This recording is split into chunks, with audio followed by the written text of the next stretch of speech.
माधवपूर नावाच्या गावात जानकी देवी आपला नवरा मनोहर आणि 2 मुलं विकास आणि प्रांजलच्या बरोबर राहत होत्या. काही दिवसांनी मोठा मुलगा विकासचं लग्न अनिता नावाच्या एका गरीब मुलीशी होतं. वयामानानुसार मनोहरची तब्येत बरी नसल्यामुळे त्यांनी अंथरुण धरलं होतं. त्यामुळे घरात कमावणारा आता एकटा विकासच होता, जो एका फॅक्टरीत काम करून थोडेफार पैसे कमवायचा आणि त्यावरच घर चालवायचा. आणि छोटा मुलगा प्रांजल आपलं ग्रॅज्युएशन करत होता. एक दिवस जानकी आपल्या छोट्या मुलाला म्हणते, बाळा, आता तू पण लवकर तुझं शिक्षण पूर्ण कर आणि मग कुठेतरी नोकरीला लाग, म्हणजे या घराची जबाबदारी सांभाळायला तू तुझ्या भावाला मदत करशील. वहिनी, बघ ना, आई तर माझ्या मागेच लागते. असू द्या आई, आता याचे मजा करण्याचे दिवस आहेत. जेव्हा लग्न होईल तेव्हा आपोआप डोकं ताळ्यावर येईल. अगदी बरोबर बोलतीयस अनिता. अनिता, तूच लाडवून ठेवलंयस याला, नसते लाड पुरवतेस त्याचे. निदान कोणीतरी तर प्रेम करतंय माझ्यावर, नाहीतर तू कायम झाडू हातात घेऊन झाशीच्या राणीसारखी तयारच असतेस लढायला. अशीच मजा मस्करी करत ते सगळे आनंदात राहत होते. प्रांजल दिसायला एकदम स्मार्ट होता. असेच काही दिवस गेले. मग एक दिवस माधवपूर गावच्या जमीनदाराच्या मुलीचं लग्न होतं. त्या लग्नात शहरातल्या एका मोठ्या बिझनेसमॅनची मुलगी अनुष्काही आली होती. प्रांजल जेव्हा आपल्या दादा बहिणीबरोबर त्या लग्नात आला तेव्हा अनुष्का त्याला बघून खुश झाली. वाव यार, ही सो हँडसम. मी ऑल ओव्हर इंडिया फिरलीये, फॉरेन कंट्रीज मध्ये पण गेलीये, पण एवढा हँडसम मुलगा मी पाहिलाच नाहीये. तो प्रांजल आहे. माझ्याच कॉलेजमध्ये शिकतो. कॉलेजच्या सगळ्याच पोरी त्याच्यावर फिदा आहेत. ओ, आय सी. प्रांजल, आता तर तुला माझ्यापासून कोणीच दूर नाही करू शकणार. प्रांजलला पहिल्यांदा बघूनच अनुष्का त्याच्या प्रेमात पडते. ती घरी आल्यावर आपल्या आई वडिलांशी प्रांजल बद्दल बोलून लग्नाचा हट्ट करते. पण बाळा, तो आपल्या लेवलचा नाहीये. तुझं लग्न आपल्यापेक्षा उच्च घराण्यात व्हायला पाहिजे, खालच्या घराण्यात नाही.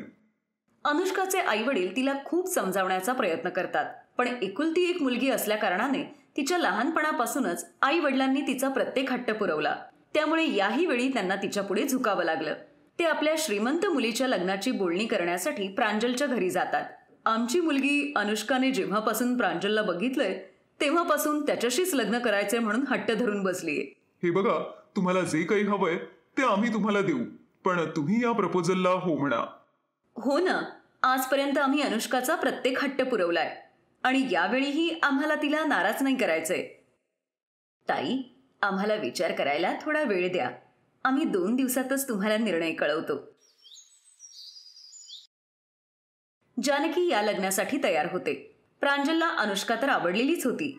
मग सगळ्यांच्या पसंतीने त्यांचं लग्न होतं. पण श्रीमंत घरातली मुलगी जेव्हा गरीब घरी आली तर आल्याआल्याच तिचे नखरे सुरू झाले. मोठ्या जावेला तर ती नोकरच समजत होती.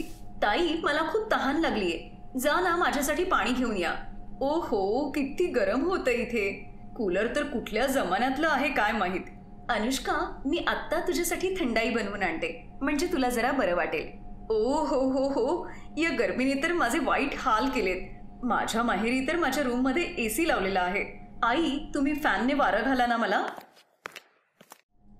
अनुष्काच्या हुंड्यात खूप सामान आलं होतं. ते पाहून जानकी पण लालची झाली होती आणि काहीही न बोलता ती पण अनुष्काला पंख्याचं वारं देते. आता प्रांजलचं शिक्षण पूर्ण झालं होतं. तोही एका फॅक्टरीमध्ये सुपरवायझरची नोकरी करत होता. असेच अनुष्काच्या लग्नाला 6 महिने झाले, पण अजून तिने एकदाही किचनमध्ये पाऊल टाकलं नव्हतं. एक दिवस अनुष्काच्या वडिलांवर संकटाचा डोंगर कोसळतो. अचानक एक दिवस त्यांच्या कंपनीत आग लागते आणि सगळं सामान जळून खाक होतं. मग नवीन कंपनी सुरू करण्यासाठी त्यांनी बँकेकडून लोन घेतलं होतं. ते फेडण्यासाठी त्यांनी आपली सगळी जमापुंजी गहाण टाकली. एवढंच नाही तर आपलं घरही विकलं आणि ते रस्त्यावर आले. मग प्रांजल त्यांना घेऊन आपल्या घरी आला.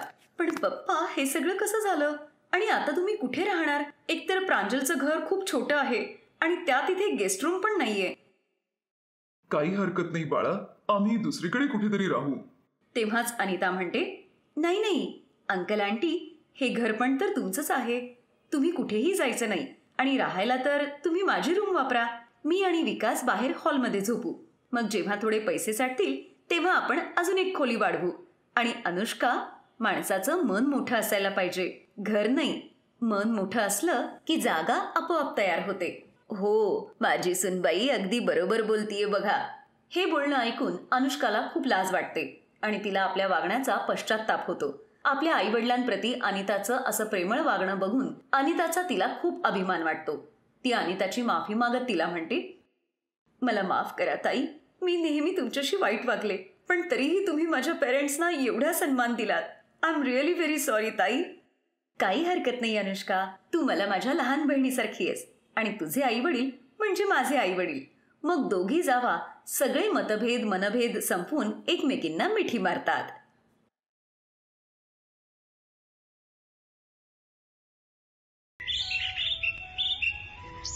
ये छोटी सुनबाई, आत ये. आमच्या या गरिबाच्या घरात तुझं स्वागत आहे. नीलम आपल्या छोट्या सुनेचं गृहप्रवेश करून तिला घरात घेऊन येते. आत आल्यानंतर नीलमची छोटी सून बबिता त्या खोलीत चारी बाजूने नजर फिरवते.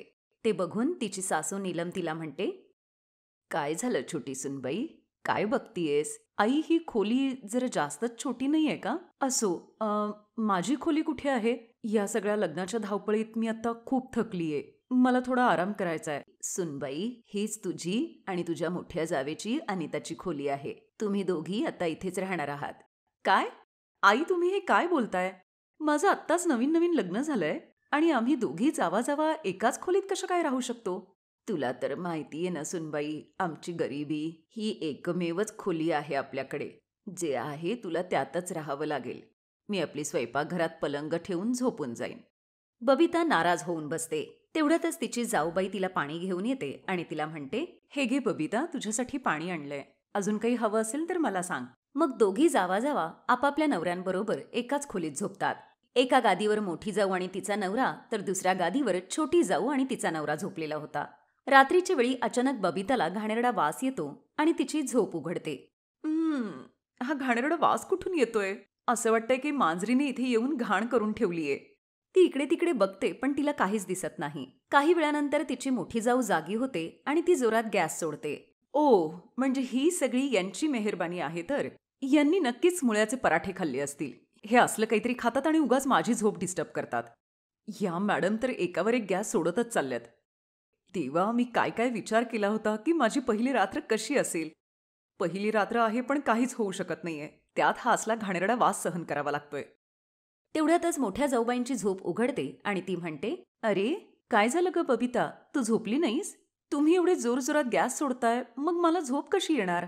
त्यात हे मच्छर कानाजवळ येऊनच गुणगुणतायत. अगं, तुला तर माहितीये ना मी प्रेग्नेंट आहे म्हणून, आणि अशा वेळी गॅसेस होतातच.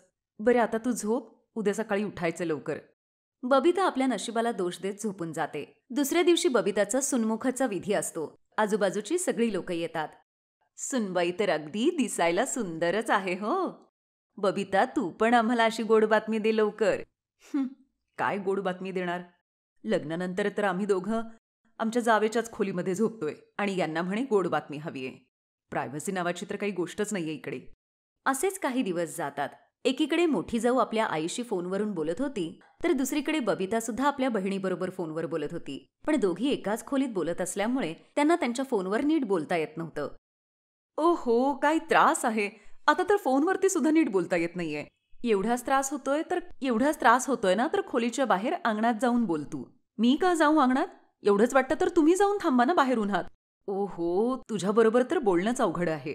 एवढं बोलून मोठी जाऊबाई स्वयंपाकघरात जेवण बनवायला जाते आणि ती जेव्हा परत येते तेव्हा तिला दिसतं की खोलीत सगळीकडे पसारा होता. सगळं सामान अस्ताव्यस्त पडलेलं होतं.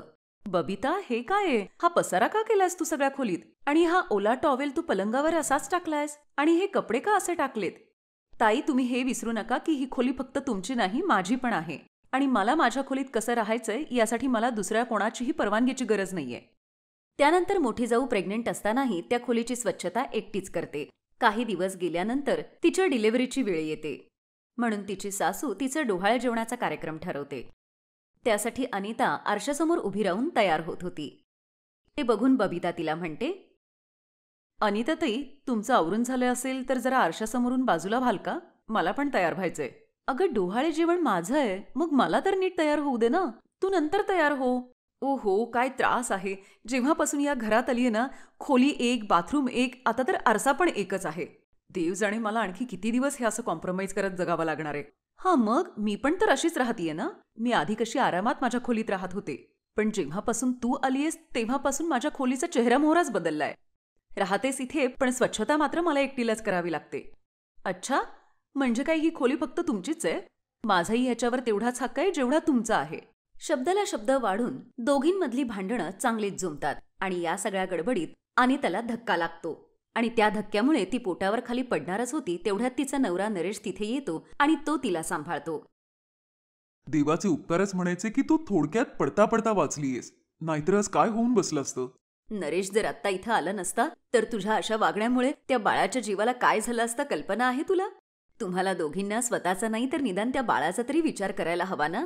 मला कळते की एकच खोली असल्यामुळे तुम्हाला दोघींना हा त्रास होतोय, पण याचा अर्थ असा नाही की तुम्ही दोघींनी या थराला पोहोचावं. तुम्हाला निदान एवढी तरी समज हवी ना की आपण गरीब आहोत. आता आपण दुसरं घर नाही घेऊ शकत आणि तुम्हाला माहितीये ना, माझी दोन्ही पोरं दिवसभर कष्ट करतायत. हळूहळू घेतील ते दुसरं घर.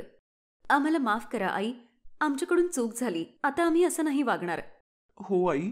तेव्हाच मोठा मुलगा नरेश म्हणतो, तुम्ही काळजी करू नका, आम्ही दोघांनी जमीन घेतलीये आणि लवकरच आम्ही तिथे 3 खोल्याही बांधणार आहोत. हो, आम्ही विचार केला होता की आधी तिथे घर बांधू आणि मग तुम्हाला सरप्राईज देऊ. तुम्ही अजिबात काळजी करू नका, आता आपल्या सगळ्या अडचणी दूर होतील. हे ऐकून सासू सुना खूप खुश होतात. आता दोघी जावा एकमेकींबरोबर अगदी छान बोलायच्या आणि आता त्यांच्यामध्ये एका खोलीवरून भांडणं सुद्धा होत नव्हती. काही दिवसांनी त्यांचं घरही बांधून तयार होतं आणि मग त्या दोघीही वेगवेगळ्या खोलीत राहून आनंदाने आपला संसार करतात. Best buddies. हॅलो मित्रांनो, हा व्हिडिओ पाहिल्याबद्दल धन्यवाद. जर तुम्हाला हा व्हिडिओ आवडला असेल तर कृपया लाईक, सबस्क्राईब आणि कमेंट नक्की करा. आणि हो, शेअर करायला पण विसरू नका. अजून असेच मजेदार व्हिडिओ पाहण्यासाठी खाली दिलेल्या घंटीला दाबा. बघत रहा बेस्ट बडीज.